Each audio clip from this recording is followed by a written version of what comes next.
Despite the down market, despite low volume on exchanges, and despite institutions and big players remaining relatively silent about all of this, Bitcoin is being bought in mass from over-the-counter trading desks, and today I have proof. Welcome back, everybody, to Altcoin Daily. Here at Altcoin Daily, you subscribe for our daily videos on everything going on in the cryptocurrency space. And like I said, I think this is some of the most valuable, the most pertinent information I've come across in a long time. I bet most of you haven't heard this.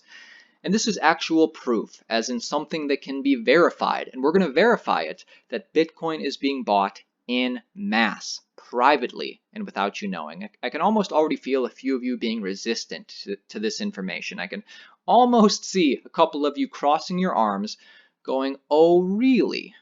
Proof, you say? Well, I'll just see about that." Hey, do yourself a favor. Hear me out on this. Come into all of this with an open mind. Watch this whole video, because from beginning to end, I'm going to lay out a case and try and open your eyes to what I just found out. And this is very interesting stuff. And I understand why you'd be resistant, right? You know, the fact is, this is something they don't want you to know. This is something they don't want you to see. The mainstream media doesn't report this. In fact, they're actively trying to suppress this information from you. And if you want to know how I know that, it's because this is what they want you to see right now. This is just from today, actually. And these are FUD articles, as in articles meant to scare you away, articles meant to make you sell. And what a coincidence that the mainstream media, all these articles came out today, from Forbes, from Telegraph, from Business Insider, from The Independent, from Washington Post, all creating FUD, all meant to make you stay away from Bitcoin while they invest. And it's not that hard to figure out why they're doing this, right? They want these prices to remain nice and low as they cost average, at least nice and low until they're ready. Because when they're ready, we are going to see a flip switch, and they're going to signal all their cronies in the mainstream media. They're going to say, "All right, guys, game on. Let's see how high Bitcoin can get." So anyways, let's get to it. Let me show you this stuff. And like always, hit that like button. If you want to support our channel, if you appreciate the research that I've put together today, if you want to get this information out there so other people can learn, hit the like button. I really appreciate it. And to start things off, this article is from T. Hartman. He is a journalist who holds degrees in both politics and economics.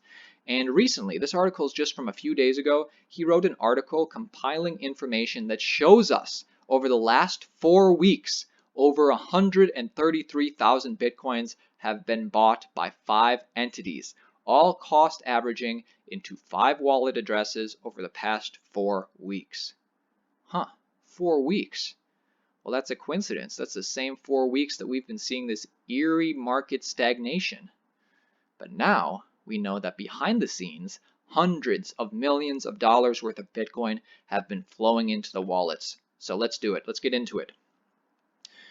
One of the advantages of this technology called blockchain is that it's a public and immutable record, and that everything that happens in the chain of blocks will be recorded in plain sight without face or identity.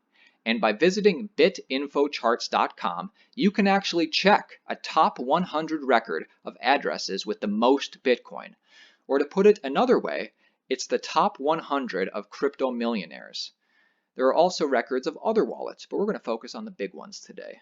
And actually, also something we're not going to focus on, but something interesting. One thing that caught my attention is that there are several addresses that have been created in the recent weeks with transaction amounts of 10,000 Bitcoin on average. That's $65 million on average of Bitcoin flowing into these wallets, most of them created in May, July, and August of this year. But we're not even going to focus on those, because the ones we're going to focus on are 5 wallets with amounts between 11,000 Bitcoin and 55,000 Bitcoin in the period of the last 4 weeks, from the end of September to the last week of October. So very recently, and the total accumulated by these 5 wallets is more than 133,000 Bitcoin. And to put that in perspective, that's just as much Bitcoin as the exchange Bitfinex holds in their cold storage. It's more Bitcoin than Binance Exchange holds. It's more Bitcoin than Bittrex Exchange holds. So this is big institutional money buying this up. And in fact, this shows that large amounts of money are entering the Bitcoin market and feeds the theory that heavy financial institutions could be taking a position in the crypto market, but doing so stealthily through the back door, through the over-the-counter OTC market.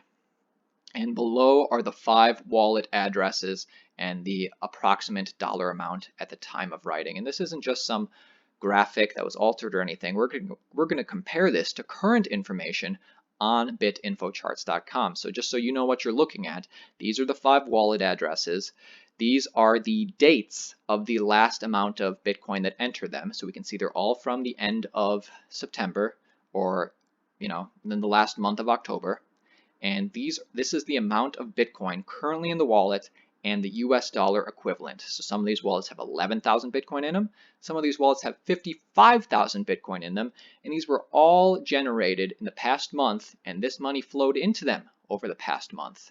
And we cannot know the identity of these owners of these accounts, nor if 2 or more addresses belong to a single entity. However, the remarkable thing about this is that there are not many people who can afford to handle purchase transactions greater than 10,000 Bitcoin, right? Especially at the price of 6,400 per coin, and less in such a short period of time over the last month. Hence, it can be assumed that these are financial institutions. So let's check this out just to prove to you that this is not just some doctored graphic. This first address here and the second address here, I'm going to show you what they currently have according to BitInfoCharts. So actually this first address here, 34XP, at the time this person wrote this article, it had 55,000 Bitcoin in it, and the last Bitcoin was deposited on October 18th. If we go, I found that right here, the same wallet address. Whoa, lo and behold, now they have 57,000 Bitcoin in it, and the last time Bitcoin entered the wallet was just yesterday, October 28th. And we can actually go up here and see this is the address, this is the current balance, this is the first time that Bitcoin entered the wallet, and then the last time Bitcoin entered the wallet. And if we go down here again, so the first time Bitcoin ever entered this wallet, which holds 57,000 Bitcoin, was 10/18, a couple weeks ago. And the last time was just yesterday, 10/28. So actually over the last 10 days, this wallet has accrued 57,000 Bitcoins. Next up, the third address I found, 3KEX. At the time of writing, the last time Bitcoin entered the wallet was October 23rd. It had 22,100 Bitcoin in it.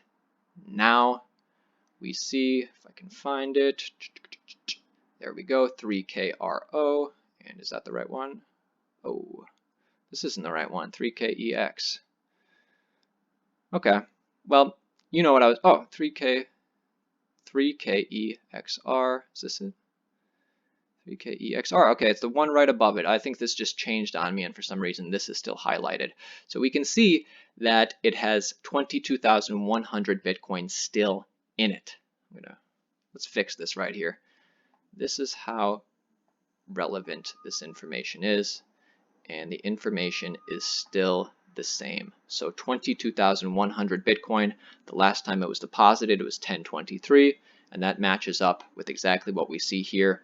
And the first time Bitcoin ever got deposited in this address was 10/10. So like this article says, like I'm saying, millions of dollars worth of Bitcoin are flowing into these wallets all over the past month, where Bitcoin has remained stagnant.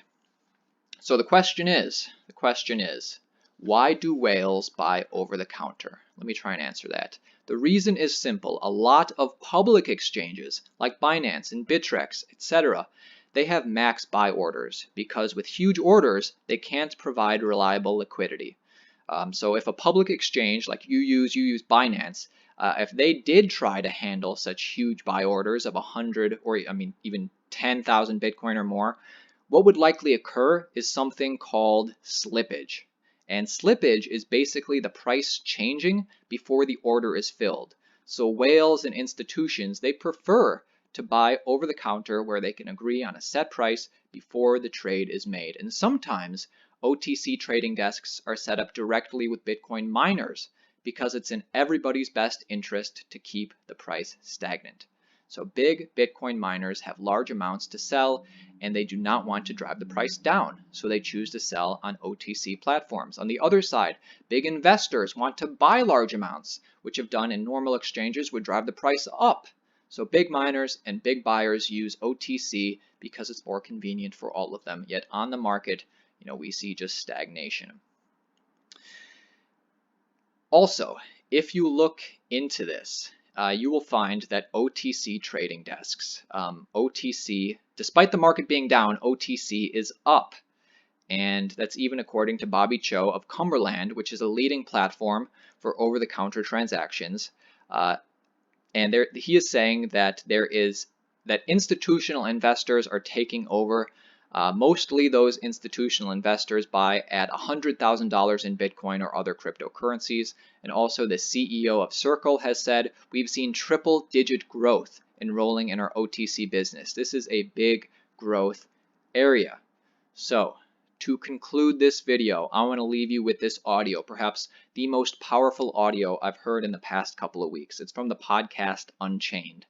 And our regular subscribers, they've actually already heard this, but for me, it still gives me chills. So 57 minutes into this podcast, almost at the very end, the host of Unchained asks Wall Street CEO Barry Silbert, what's going on behind the scenes of Wall Street as far as cryptocurrency goes. You might be surprised what he says. That are not traded in USD. They've just out there. I believe that's the only one that we've invested in. You just mentioned Wall Street, and I know that in previous remarks you have said that what Wall Street says publicly about crypto is differently from what they say in private. What are those differences? Well, look, I think the Jamie Dimon quotes have been fantastic. And there's plenty of anecdotes of people being in the JP Morgan building, meeting people about XYZ digital currency related when Jamie makes these comments. What we're seeing right now is despite the drop in prices, despite the drop in volumes this year, the level of engagement and the level of seriousness that we see coming out of the Wall Street institutions and banks is at an all-time high. It's not, there's plenty of commentators that say that Bitcoin's dead. There's plenty of commentators that say that the bubble's burst and it's over. Behind the scenes, it's kind of full steam ahead right now.